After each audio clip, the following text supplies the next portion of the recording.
Hello and welcome to Good Evening Britain, a Force for Good's weekly show coming to you live from our studios here in the heart of the great British city of Glasgow, with me, your host, Alistair McConnachie. We are broadcasting on all our digital platforms throughout the United Kingdom and across the world. We're bringing you quality, pro-UK comment and analysis every Wednesday from 7 until 8 p.m. on Facebook, on YouTube, on X, and also on TikTok. Folks, please do tell us where you are watching from tonight. Please do send in your comments and your questions, and we'll do our best to read them out. Now, we have our great guest coming on at 7:30. He's our man on the Mersey. That's Damien Davies from CheshireCatMusings. Always happy to welcome Damien each month to our show. Always got a lot to say, and we're especially going to be concentrating tonight talking about Wales, talking about the by-election which is being held. There's Damien there, our man on the Mersey from YouTube channel CheshireCatMusings. Great guest, always value for money, as they say.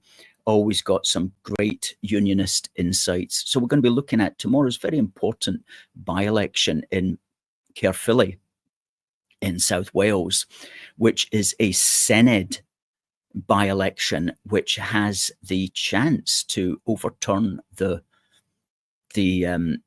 Labour executive in the Senedd, I should say, and we'll be looking at all the facts and figures when we speak with Damien at 7:30 at the bottom of the hour. In the meantime, quite a lot to talk about, and we are going to be starting with John Swinney's secret plans.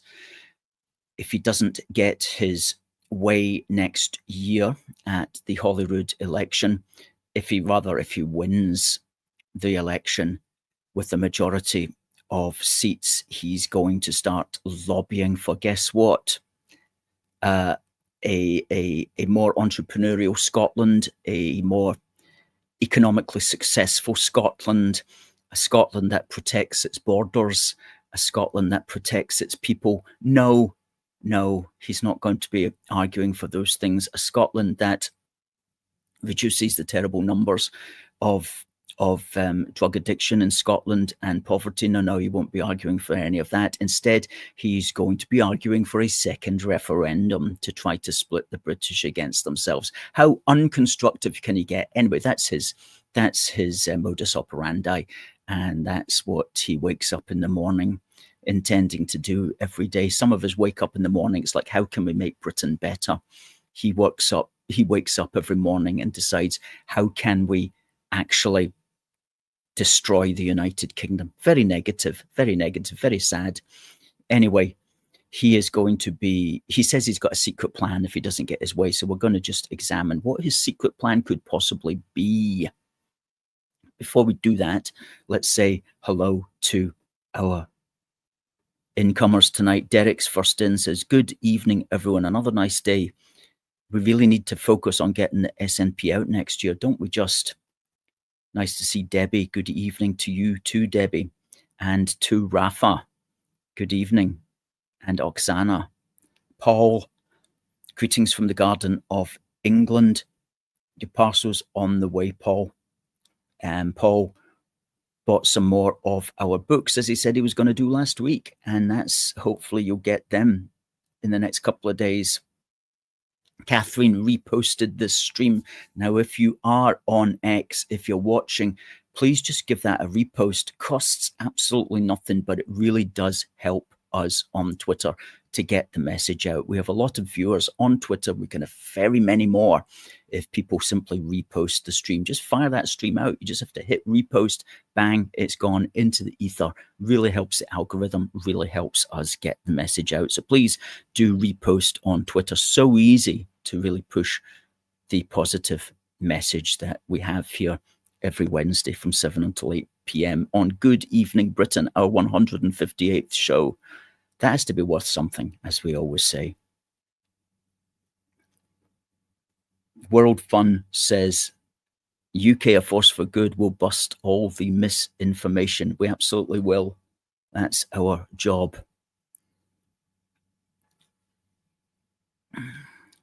Okay. What's that in relation to, Debbie?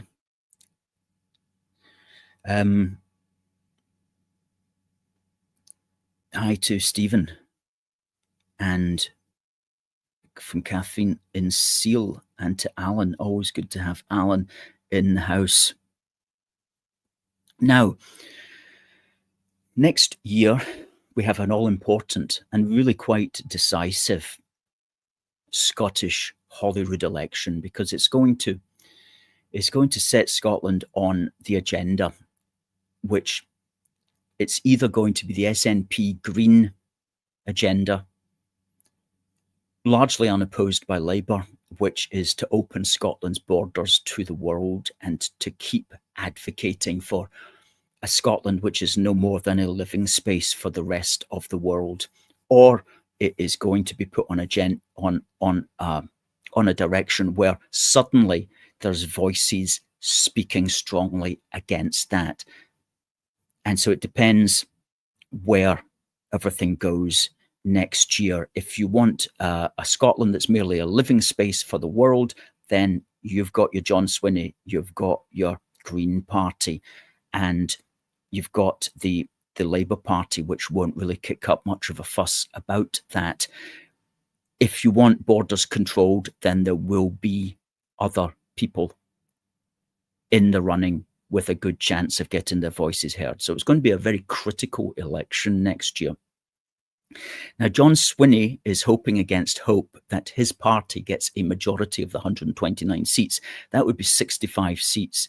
That would be probably unlikely, but he's been very clear that if they do get that, then what they're going to do is they're going to call for a second referendum. And he bases this on the idea that the 2011 election, where Alex Salmond won 69 seats, led to the 2014 referendum. And he says that's a precedent, and therefore it must be followed. And if it's not followed, he has got a secret plan to ensure, to force the British government into granting a second referendum. Because we already discovered back in November 2022 that the power to grant referendums was held fully, completely and utterly only by the Westminster Parliament, only by the Union Parliament. And that's as it should be. It should only be the Union Parliament which is able to call into question the Union in the first place. It should only be the Union Parliament which has that kind of power. It shouldn't be any other devolved parliament which comes out of that greater Parliament. So Keir Starmer has said that he's not going to grant a second referendum, and we have to presume that he's going to be true to his word. But of course, circumstances and events, dear boy, as they say, can change things.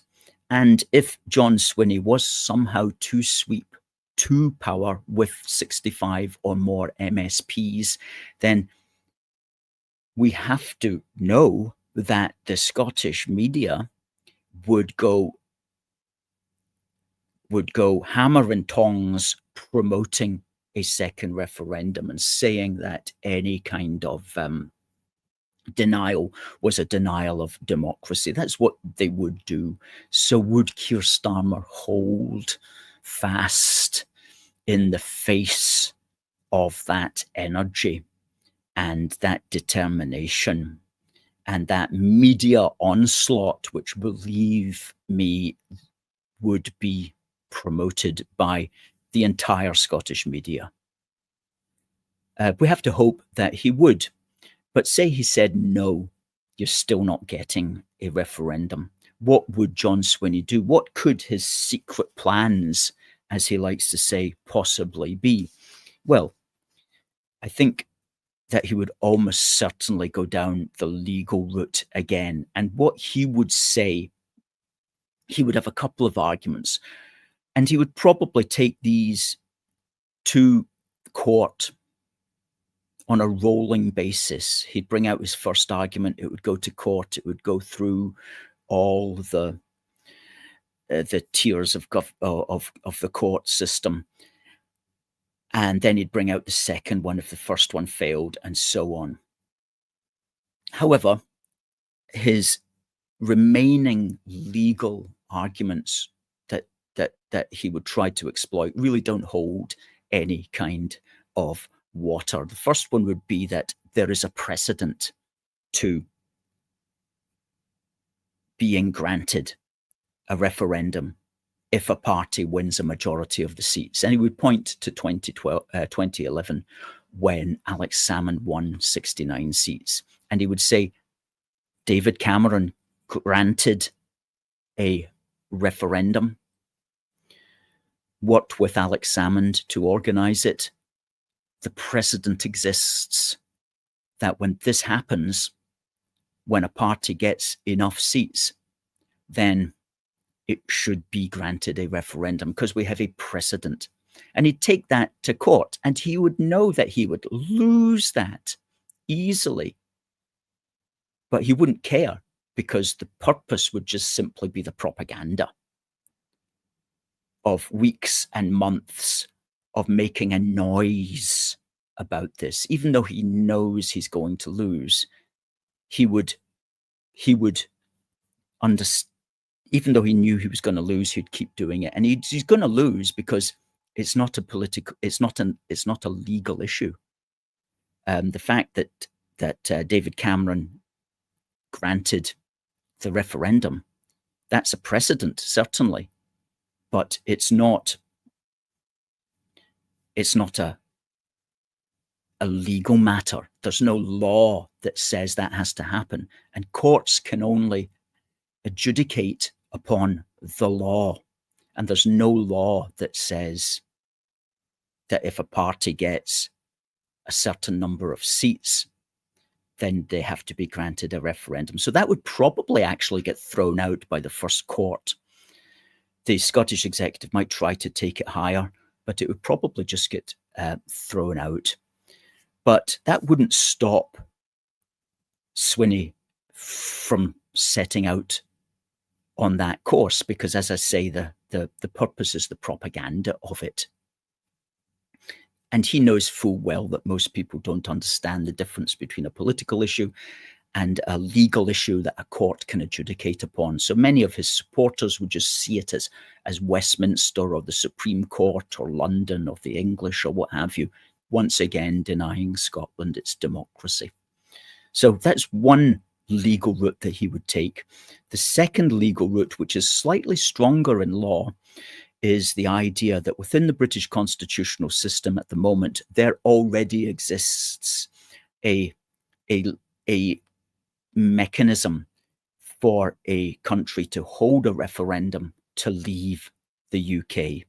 And that is in the so-called Good Friday Agreement of 1998. And in that particular agreement, it states in Schedule 1, Paragraph 2 of Article 1 that the Secretary of State for Northern Ireland shall exercise the power to call a referendum or border poll if at any time it appears likely to him that a majority of those voting would express a wish that Northern Ireland should cease to be part of the United Kingdom and form part of a united Ireland. And so what the SNP will say is that if they win a Holyrood election, then, quote, using the same language, quote, it appears likely that a majority of those voting would express a wish that Scotland should cease to be part of the United Kingdom and form, in this case, its own independent country.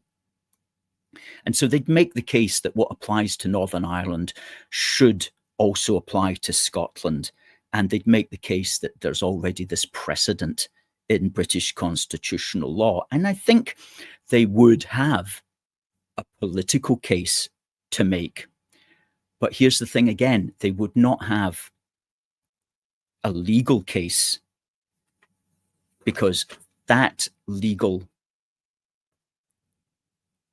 that legal law basically applies to Northern Ireland. There's nothing written into British constitutional law about Scotland. So yeah, they can talk all they want about the political similarities there, but there is no legal law that a court can adjudicate upon.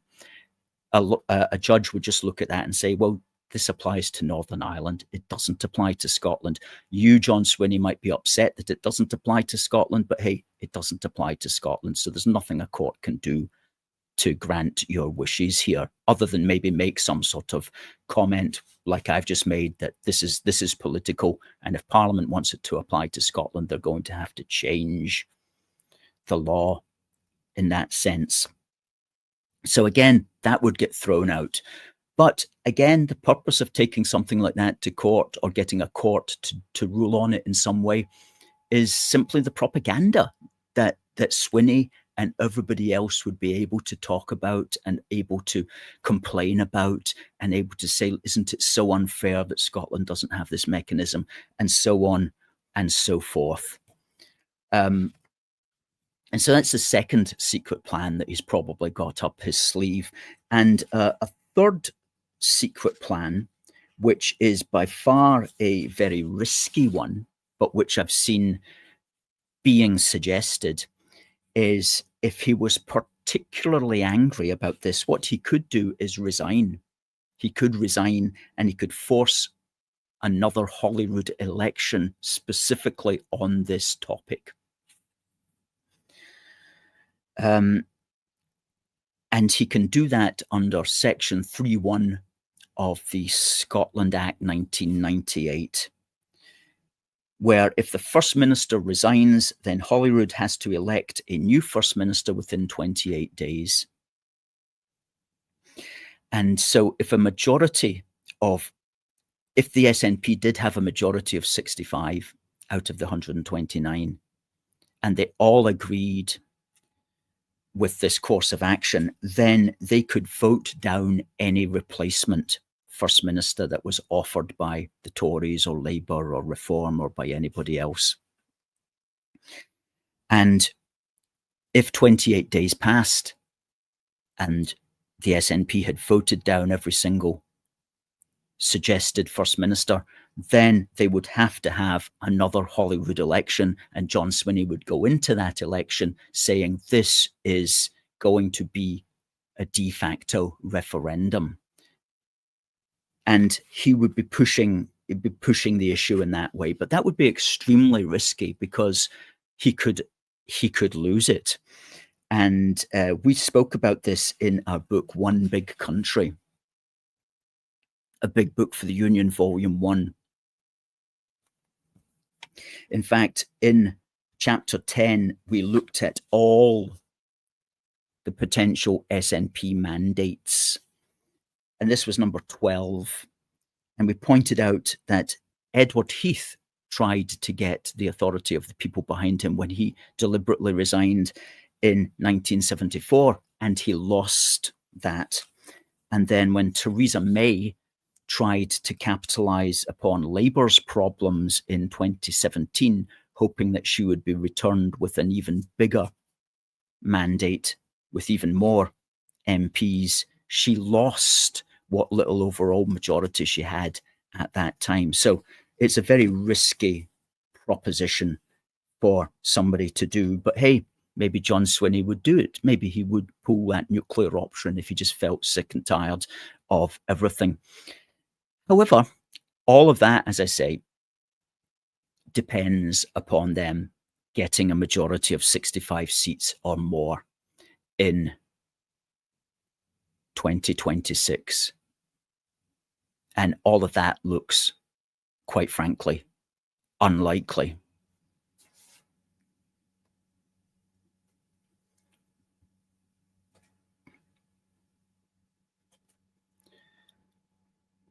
What are your thoughts on the matter?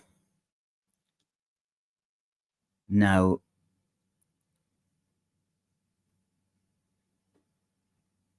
Stephen says, the bottom line is that no party can receive a mandate for independence from a devolved election. That is the bottom line. And that is really the argument that our MPs and even unionist MSPs should be making. It's the argument that we always make, that only the union parliament can set events in motion to break up the union itself. And so it is elections to the union parliament which are critical here. It's not elections to devolved parliaments. If you want to make a big thing about breaking up the UK, it has to be in the election to the union parliament, not to the devolved parliaments. And it shows what a farce the whole situation has become, as Stephen said. The Constitution is a reserved matter. And that's so.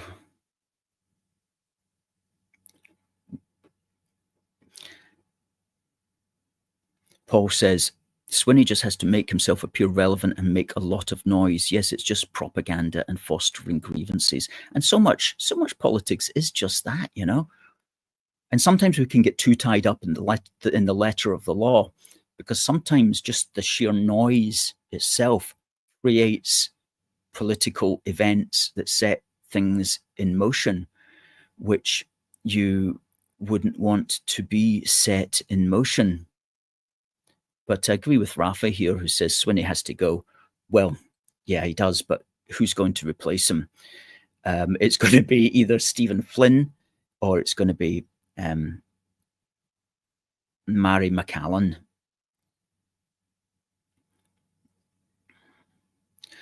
Now, before we go on to our next thing, I want to say last week I totally forgot to mention that we had just been out at a street stall and we had some good photographs that I wanted to use from our time at our street stall on the 11th. There you go. We love the great British city of Glasgow. Those 8 of us came out, and that's 5 of us in the camera frame there. Very busy stall, as you can see.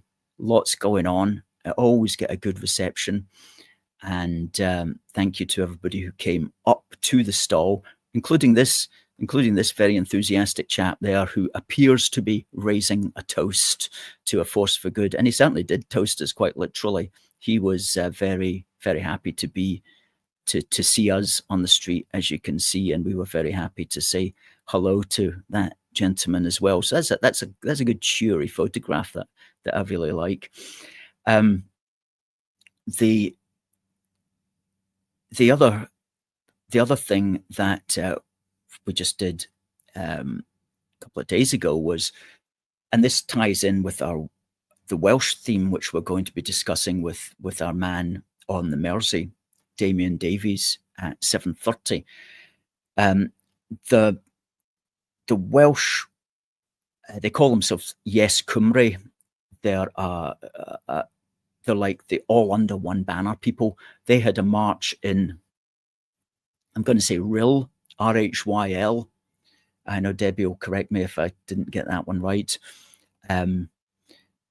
But they had a march on Saturday, and they claimed to have 2,000 on it. Now, they're slightly more honest than the Scottish ones, but they're still always way out.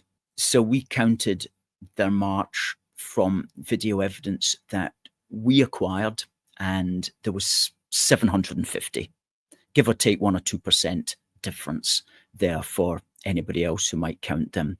But there was 750. There wasn't around 2,000 as they reported. But these guys, they always exaggerate. If you're in Wales and you'd like to count these marches, just stay in touch with us, and we'll tell you how to go about doing that and how to get the camera equipment, and just use your phone and how to best get the lowdown on that. And what we've done ever since 2018, when we started counting these people, is we've got a page on our website called Fantasy Figures Exposed. And you can go there and you'll see the breakdown of every single all under one banner march, what they say, and what our count usually accompanied by video evidence proves. And we'll put the link to that page up in the Facebook and X threads right now, and you can check that out. But what a gold mine of figures that is. And somebody suggested to us earlier today, we really need to make a 20-minute program just looking at those figures, because they really expose the truth. And there's been 10 marches in Wales, but I think we've only got a count for about 4 of those. We just simply can't find the video evidence for the others, the full video evidence for us to count them. So anybody out there? Oh, there you go. Debbie says, you said Rhyl correctly. Thank you. But Senedd is pronounced Seneth. Ah, right. Okay. That's what you were saying. Right. Senedd is pronounced Seneth. Didn't know that. Thank you for telling me. I'll make sure I try to remember that one.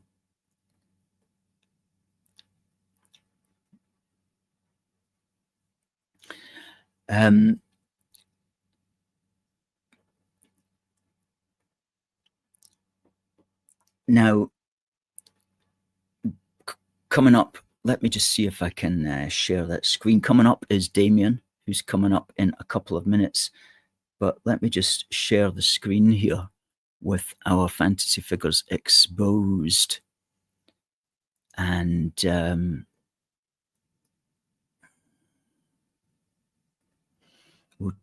there we go.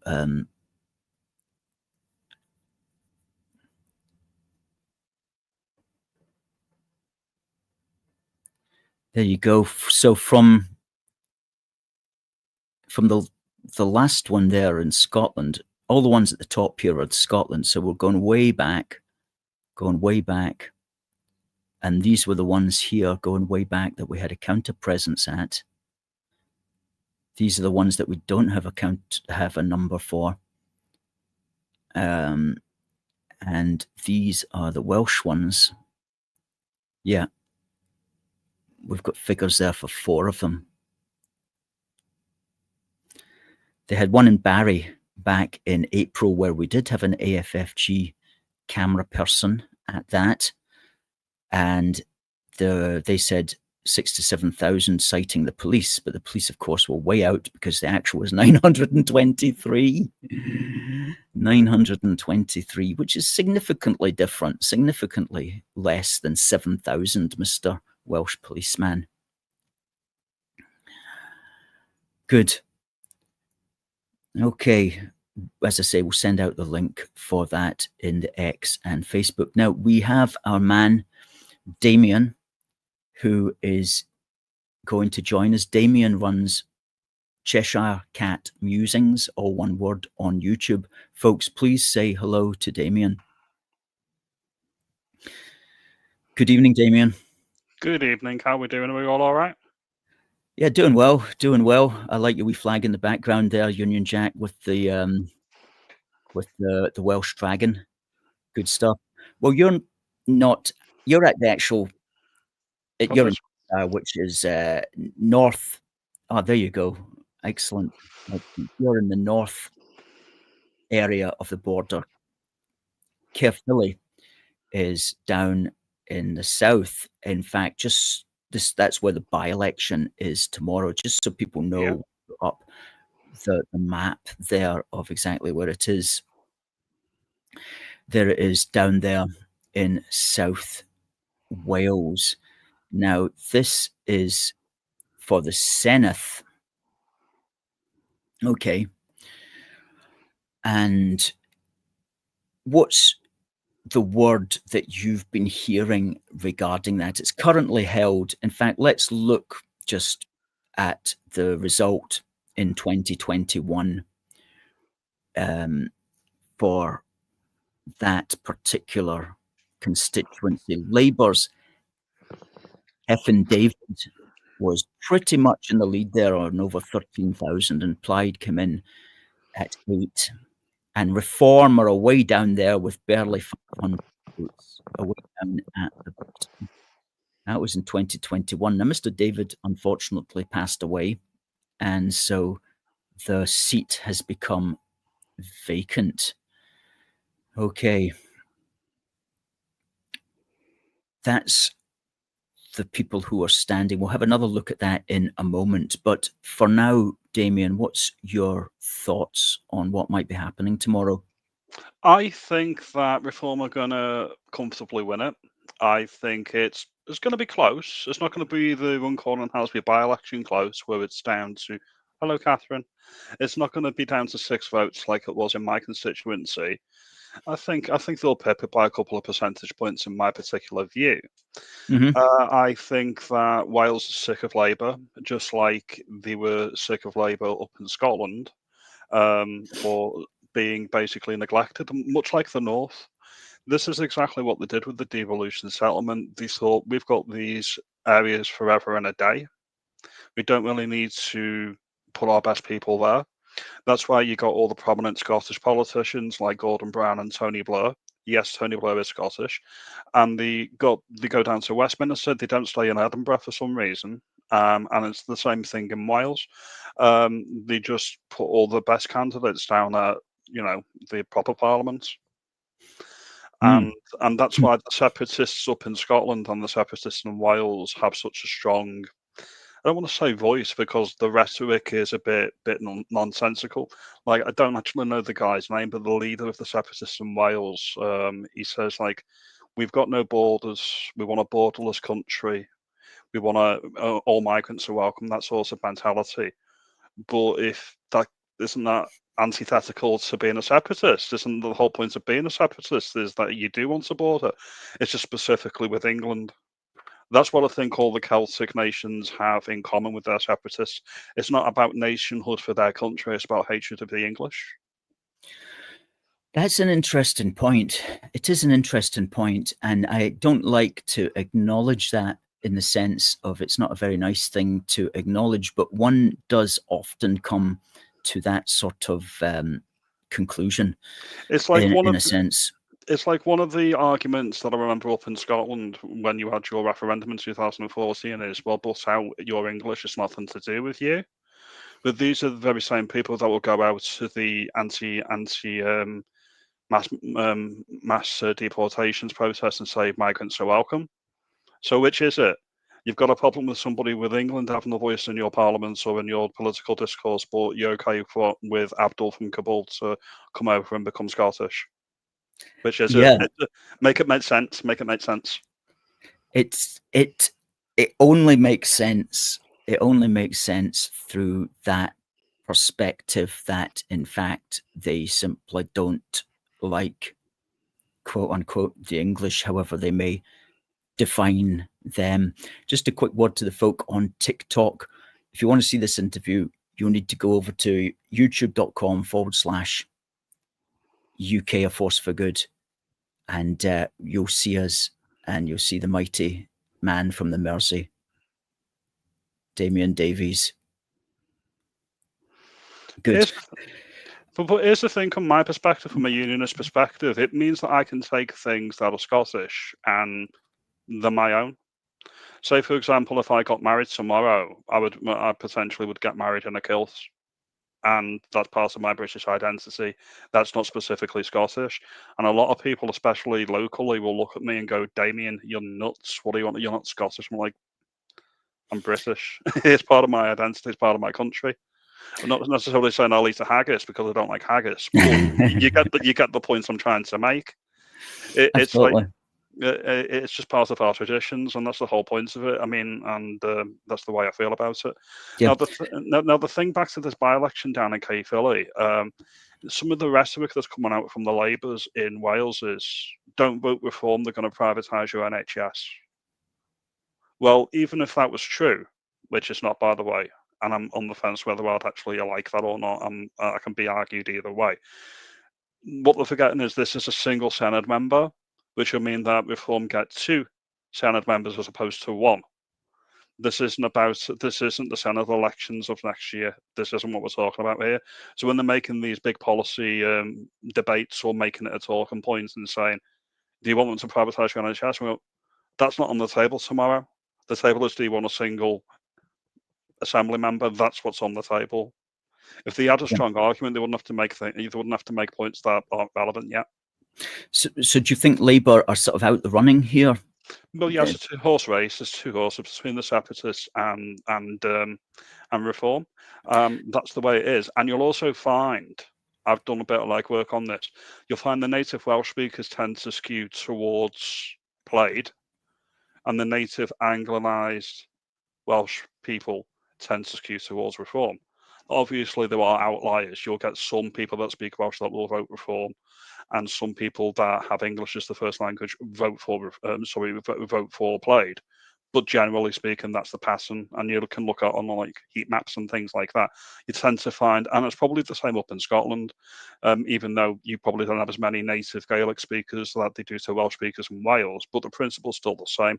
That's why when I went on to your Highland tours when I was up in Scotland a few years ago, when you go into the Highlands, you got all these SNP signs and stuff like that when you go out to the sticks and things. Yeah, we talked there about dislike of the English and stuff like that, but I wonder, there's also the fact that some of these folk that you've referred to there, the rural people, they're kind of divorced from reality in a way. And if you live in an island in the north of Scotland or in the Highlands somewhere, or in parts of Wales, which are extremely rural, I mean, you can go into parts of Wales, including South Wales, and it's like the world doesn't seem to have touched it in the last 30 years. I mean, you still get little villages, coastal villages and so on, where nobody's really going. And they're kind of sheltered from the world. And so I can understand some people just like living in their little Welsh world where they all speak Welsh, or that, and that's a nice thing, really, in a way. It would be nice if everybody could hide from the modern world in that way. And I think it harkens back to my poster behind me, my Middle Earth poster in the Shire in Lord of the Rings, where it was just secluded, out of the way, keep themselves to themselves, not interacting with the country or the world at large, just sort of in your own little bubble. And you get these all over the country. Like if you look in the southwest down Bristol way, that's where the Lib Dums, I call them the Lib Dums, the Lib Dems, that's where they're pretty much a stronghold. Now, as soon as Operation Scatter, with all of these dinghy divers, illegal migrants, because the cities are at saturation point now, they can't really cram any more into the big cities like London, Manchester, Liverpool, Cardiff, Edinburgh, Glasgow. They're all sorts of full now, so they've got to scatter them out to the shires. So when they start to do that, you'll find a lot of these Lib Demi places, or if you look in Wales, when they start pushing them into the separatist areas and they get all the migrants and they come out with the arguments they're just as Welsh as you and me, you'll find that they probably go very, very reformy or UKIP-y rather quickly. Yeah. So I'm going to look forward to that. I think so. And I think what you're seeing as well is some SNP people, obviously a minority, but you're seeing SNP people moving to reform. And we saw that. I mentioned that last week. It was actually an article that I found in the National of somebody from the SSP saying that they do meet people who used to be supportive of the SNP, but who are now going to be voting reform. So I do think that as the establishment, by which I'm talking about Plaid and Labour and the SNP and so on, as the establishment simply reveals itself as open border fanatics, people who don't actually believe in the idea of a nation, because if they believed in the idea of a nation, they would want to see its indigenous people respected. They'd want to see the borders protected. They would want to stop the levels of human incomers who are changing that nation, or at least they would want to severely restrict that movement. You know, if they were really for the nation, that's what they would be for. And as more nationalist-minded people look at the establishment and see that their leaders, whether it's Plaid or SNP, are not for defending that nation, then they're going to lose support to people who will say that it should be defended. Well, I noticed this pretty much straight away when I went up to the SNP and I sort of seen them debating and whatnot. No doubt they've got a few skilled speakers, particularly the two that are no longer in politics up there, which is Nicola Sturgeon and the late Alex Salmond. They are decent public speakers. You can't take that away from them. But the rhetoric and the actual arguments they're making are very specific and very generalised. Now, if you look at your separatist blueprint for independence back in 2014, if you believe to the letter what the SNP were trying to sell you, it wasn't actually the breakup of Britain at all. It was about getting a federal Britain, because they refer to it as the United Kingdoms of Great Britain and Northern Ireland, meaning that each of the four nations would have an equal say in Westminster Parliament, regardless of whether you've got 5 million people like you've got in Scotland or you've got 50 million people like you've got in England. They would have this. That seems to be the main argument that the separatists make, whereas I don't see that argument at all, because you being a Glasgow man and me being down in Cheshire, I think we're pretty much identical in every which way in terms of we all have the same wants and needs and desires, and there's no because when people say that multicultural failed, generally speaking, the globalist multiculturalism, meaning importing the entire universe to Britain, has failed, and I would agree with that. But I'd also caveat that, and I'd also make the point that multiculturalism between the specific identities of the United Kingdom, and I'll put the Republic of Ireland in that as well, were so similar that we've made it work as a success, and it's not necessarily a bad thing if you align nations that are very similar and very alike. So I'd always have that caveat. So there's no absolutes in that. But that's why I'm always pro-union, because there was really no measurable difference. And I put my scientist hat on to say that. Oh, yes. Yeah, absolutely. The differences, to the extent that they exist, were always pretty minimal, really, around accent and, to a small extent, of course, language itself. And those were sorts of differences also. But beyond that, as far as manners and cultural proclivities and versions of morality and so on, that were all very, very similar. Well, even if you look at it, even if you look at the different branches of the faith, meaning Christianity, we have Church of England, obviously in England. I think you're Presbyterian up in Scotland, and in the Republic of Ireland, obviously they're Catholics. There's all branches of the same religion, which is Christianity. It's all branches of the same thing. It's not like the religion of peace, which causes so many problems in the United Kingdom. It's not about that. That's a very, very different. That's a conquering religion. It's pretty much in the holy book. Their Quran. That's the issue that we've got with the I'd say minority of the Muslim population that are extremists that read the Quran verbatim and take it literally. But it's a very big problem, and that's what you don't really get with the branches. Every other religion have expelled their extremist elements. That's why you don't get the atrocities from Hindus, Christians, Sikhs, Buddhists. They don't go around and create the atrocities or anything like that. It's all from one religion. Anyway, we digress. Yes, back to this by-election. On that sort of thing, Dominic says here, the rural Scots, in his opinion, don't mind being in the Union, and the majority of anti-English tend to be in the central belt, mainly perhaps in Glasgow. I think I know what you're getting at as far as that's concerned, Damien. Indeed, I think Christopher says many of them are former residents of Hibernia. That's true. Again, one can't, of course, totally generalize, because we do meet quite a few who come up to our stall who are very much unionist, even though they may be Republican Irish.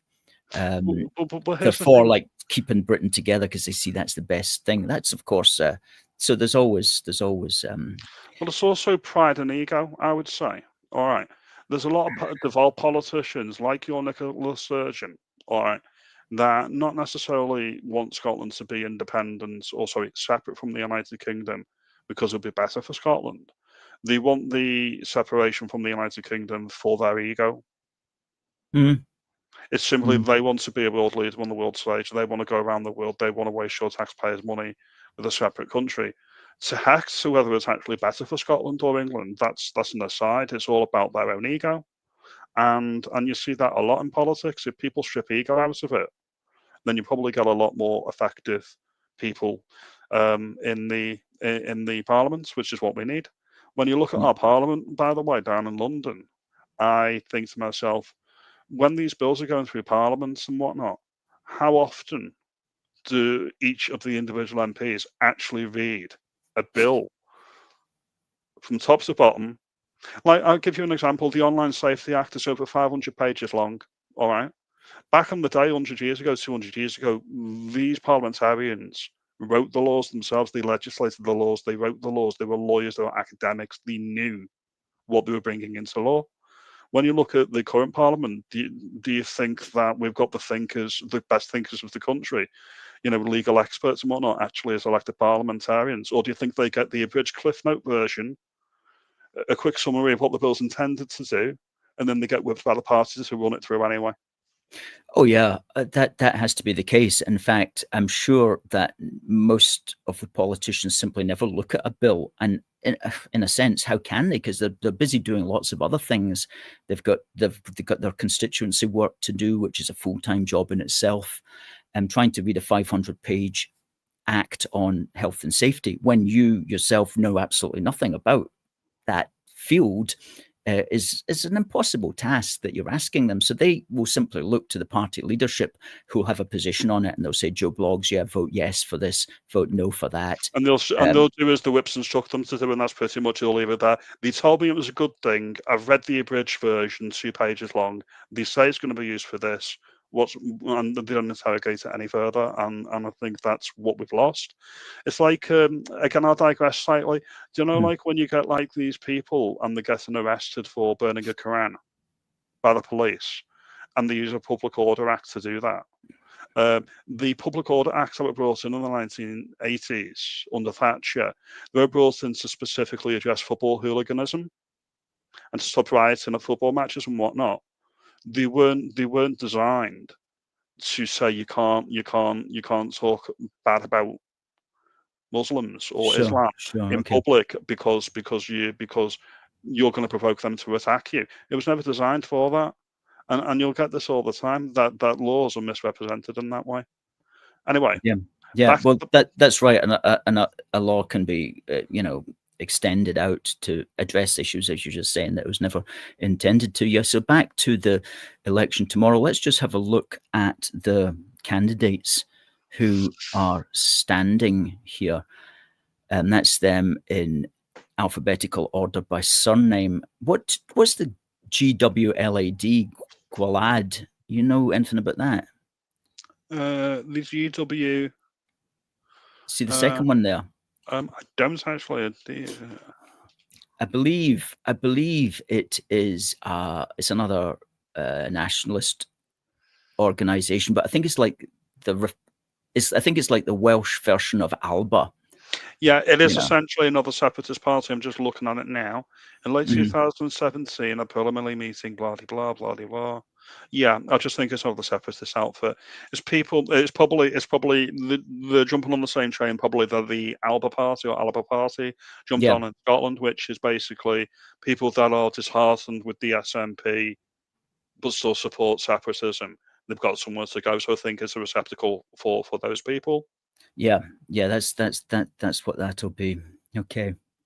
Another interesting thing which I only discovered today is, and we can get rid of that picture now, is that next year at the Senedd elections, it's going to be held under a completely new voting system. I'm not aware how much you know about that, but from what I've been able to find out, it's currently at the moment there's 40 first past the post constituencies and there's 20 regional seats in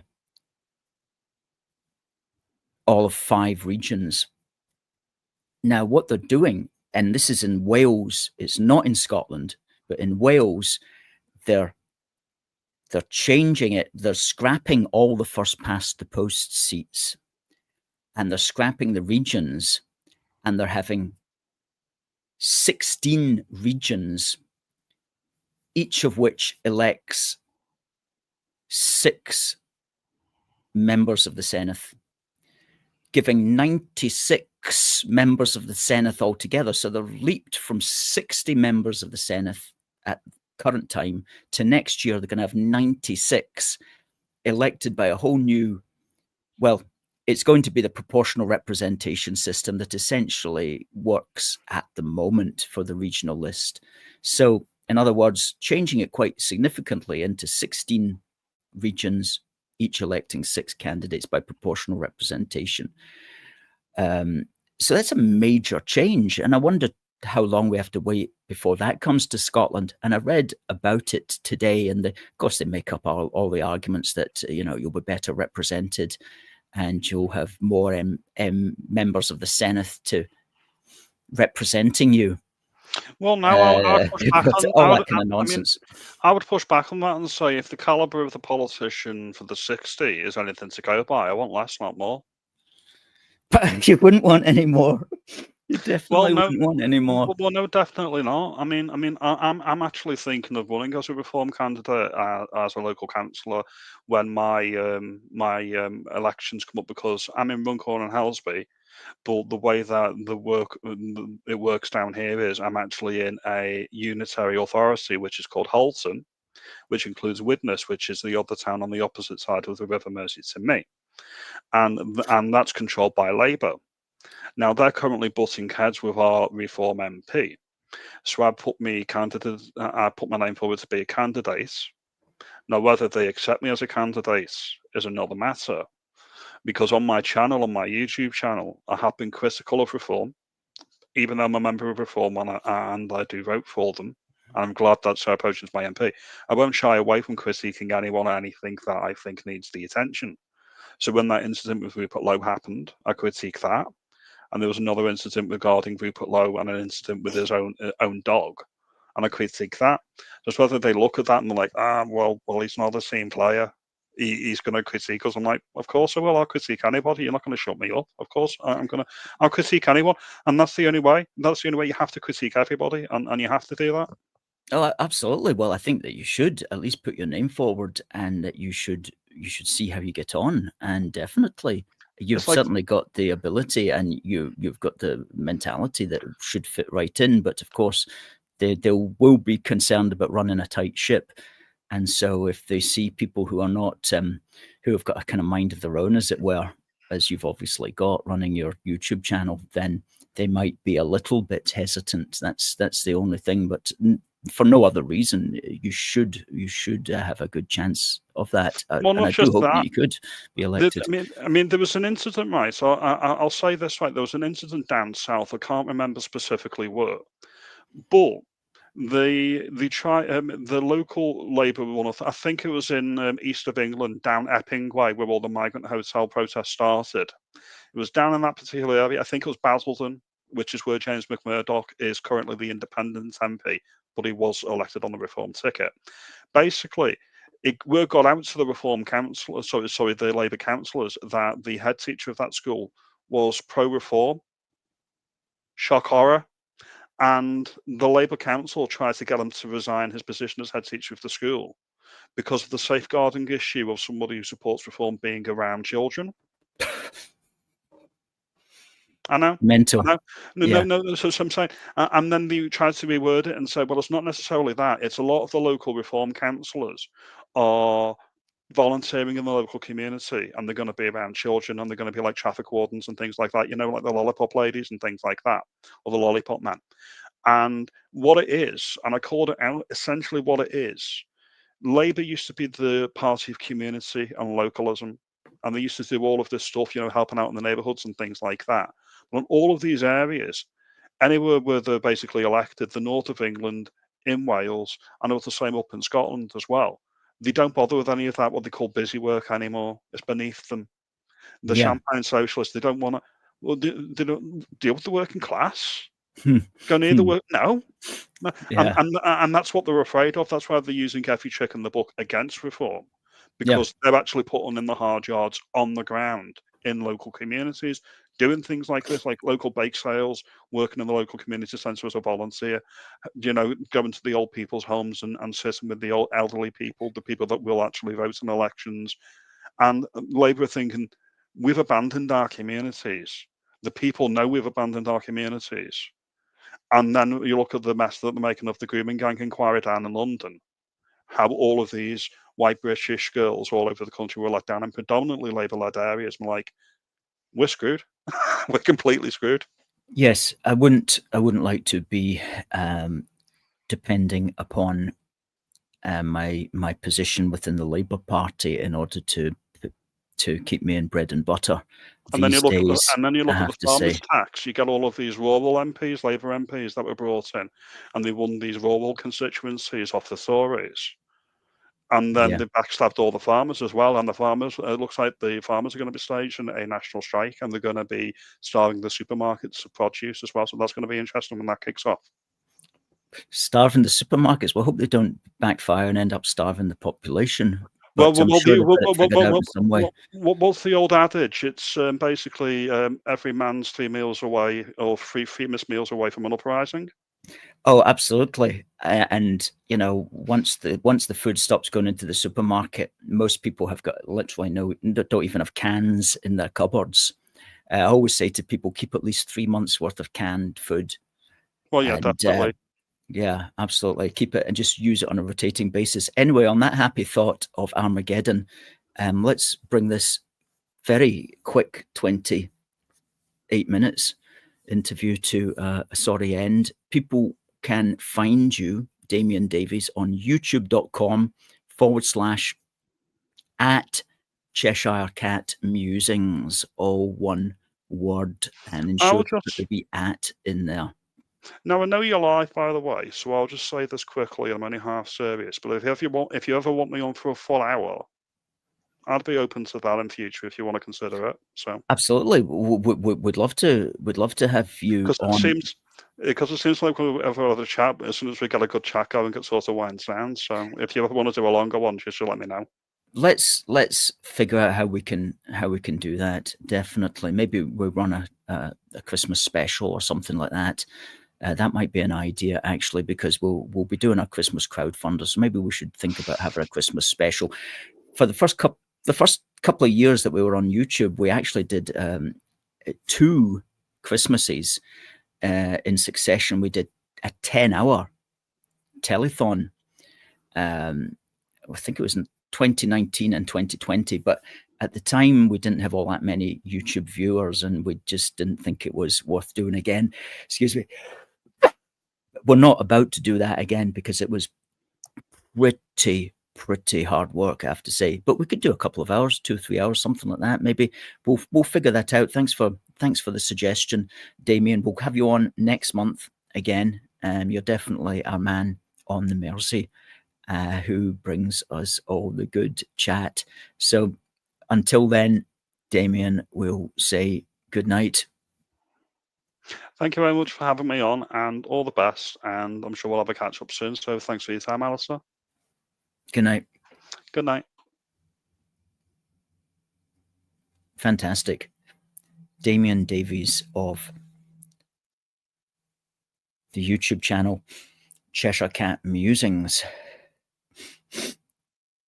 Kathleen says, great chat as always. Paul, and we ask, would you like Damien for a full hour? Paul says yes. Oksana says yes, an hour would be good. Terry says yes. Seems to be yes in the chat, as they say. Christopher G enjoyed the great chat as ever, as did Alan. And Oksana says, thanks, Damien. So good stuff. Good stuff. Thank you to Damien Davies for joining us. Now, if you haven't, there is a way that you can help us continue this good work, folks. We publish this book. This is our big book for the Union, Volume 1, One Big Country. You can get that on Amazon. Simply, well, that's the Protect Our Country, which is this one. And you can also hit that QR code there, which will take you to Protect Our Country as well. Protect Our Country's Volume 2, One Big Country's Volume 1. This is about basically the British Constitution and what the Union is about and how the Union is held together and how the Union can be broken up as well, and why it shouldn't be broken up. And this is subtitled Policies to Stop Mass Immigration, and it's full of clear philosophy and logical, workable policies. And it really does help if you can buy a copy of this. And hey, even if you're not going to read it, send it to an MSP, send it to an MP, tell them, have a look at the easily explained policies to stop mass immigration, and indeed why we should be doing that in the first place. Because if we leave it to the SNP or the Greens or the useless Labour, then it's all going to go badly. And we cannot allow that to happen. This is our country. We have to defend our country. We have to protect our country. And we can do that perfectly reasonably and in a good manner and in a moral manner and in a workable manner. And we detail how to do that. And if you want to support us maybe monthly with a little tithe of £3 a month or £5 a month, please go to aforceforgood.uk/union-supporters. And is that the Union QR code up there? The Union supporters QR code. Tell me if it is or not.